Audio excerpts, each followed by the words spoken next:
আজকের ব্লগটা আমার কাছে বেশ ইন্টারেস্টিং একটা ব্লগ আর বেশ পছন্দের একটা ব্লগ। কেন বলছি সেটা ব্লগ দেখলেই বুঝতে পারবেন। এই দিনের প্ল্যানে ছিল আমি, সেতু আর মন্দিরা ঘুরতে বের হব, তারপর তনয় আপুর সাথে মিট করব। যেই কথা সেই কাজ, ঘুরতে বেরিয়ে পড়লাম। আর এখানে প্রথমেই মন্দিরাকে রিসিভ করে নিলাম আর মৃন্ময়ের সাথে অনেক অনেক গল্প করছিলাম। আর গল্প করতে করতে আমি ওকে নিয়ে কিছু ভিডিও ক্লিপ করে নিচ্ছিলাম, ওকে আদর করছিলাম, ওর সাথে কিছু স্ন্যাপ নিচ্ছিলাম। এগুলো করতে করতেই না কখন যে পৌঁছে গেলাম সেটা টেরই পাইনি। আর আজকের গন্তব্য ছিল আমাদের নিউ মার্কেট। আর নিউ মার্কেটে গিয়ে ফোর চিজে চলে গিয়েছিলাম। আর এখানে সেতুর সাথে ফার্স্ট টাইম মিট হয়েছে, সরি ফার্স্ট টাইম না, সেকেন্ড টাইম, কারণ আমার বিয়ের সময় ওর সাথে একবার দেখা হয়েছিল হয়তো বা সেতুর, আর এখন আবার দেখা হয়ে গেল।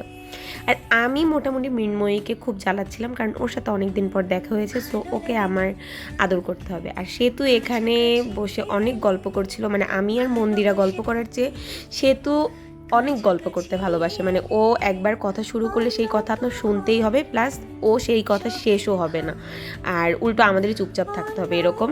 আর এই যে আমার শান্তশিষ্ট বান্ধবীকে আপনারা যেমন দেখতে পাচ্ছেন, সে তেমন মোটেও না, সে খুবই গল্পপ্রেমী মানুষ, খুবই ফ্রেন্ডলি।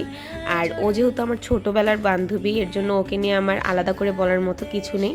হ্যাঁ, ছোটোবেলার বান্ধবী বলছি কেন, কিন্ডারগার্ডেনের পর থেকে ওর সাথে আমার পড়াশোনা, তারপরে কিছু সময়ের জন্য ওর আর আমার গ্যাপ, মানে স্কুল পরিবর্তনের কারণে ওর সাথে আমার গ্যাপ হয়ে যায়। তারপরেই রাস্তাঘাটেই দেখা হয়, কথাবার্তা হয়, আর মেসেঞ্জার ফেসবুকে তো হয়ই। আর এখানে আমরা খাবার অর্ডার দিয়ে কিছু ছবি তুলে নিলাম, আর এখানে খাবারও চলে এসেছে। খাবারে ছিল একটা মিট বক্সটা আমার বেশ পছন্দের, এরপরে ছিল পাস্তা আর ছিল কোক। আর যেহেতু আমরা এই খাবারগুলো অর্ডার করেছি, ফোর চিজের প্রতিটা খাবারই মজা হয়, আর মিট বক্স নিয়ে নতুন করে বলার মতো কিছু নেই, কিন্তু সেদিনের পাস্তাটা না একটুও মজা ছিল না।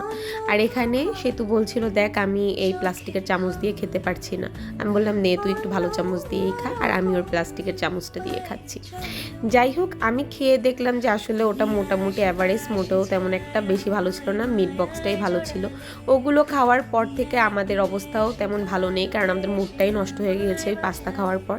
এরপরে আমরা রওনা দিয়ে ফেললাম তনয়া আপুর বাসায় যাওয়ার জন্য। তনয়া আপুর কাছে যাওয়ারও একটা প্ল্যান ছিল। তনয়া আপু অনেকবার বলছে, তোমরা একদিন আমার বাসায় আসলে আমরা অনেক খুশি হব, তাই সেই প্ল্যানটা সাকসেস করতেই আমি খুলনায় এসে টার্গেট নিয়েছি তনয়া আপুর কাছে যাব, যে আমাকে সাজিয়েছে আমার বিয়েতে রিসেপশনে আশীর্বাদে। আর তনয়া আপুর সাথে যে একটা ভালো সম্পর্ক হয়েছে, বান্ধবী বলবো না, বোন বলবো না, কি বলবো আসলে বলতে পারছি না, কিন্তু সে খুবই ভালো একটা মানুষ আর খুবই ভালো সাজায়। আর এই যে তনয়া আপু আমাদের জন্য চা করেছে, চিকেন ফ্রাই করেছে, অনেক আইটেম করে ফেলেছে। তনয়া আপুর সাথে অনেক অনেক বেশি আড্ডা দেওয়ার পরে আমরা বাড়ি ফিরেছি। মোটামুটি এটাই ছিল আজকের ব্লগ। ভালো লাগলে লাইক কমেন্ট করবেন। দেখা হবে নেক্সট কোনো ব্লগ নিয়ে। টাটা।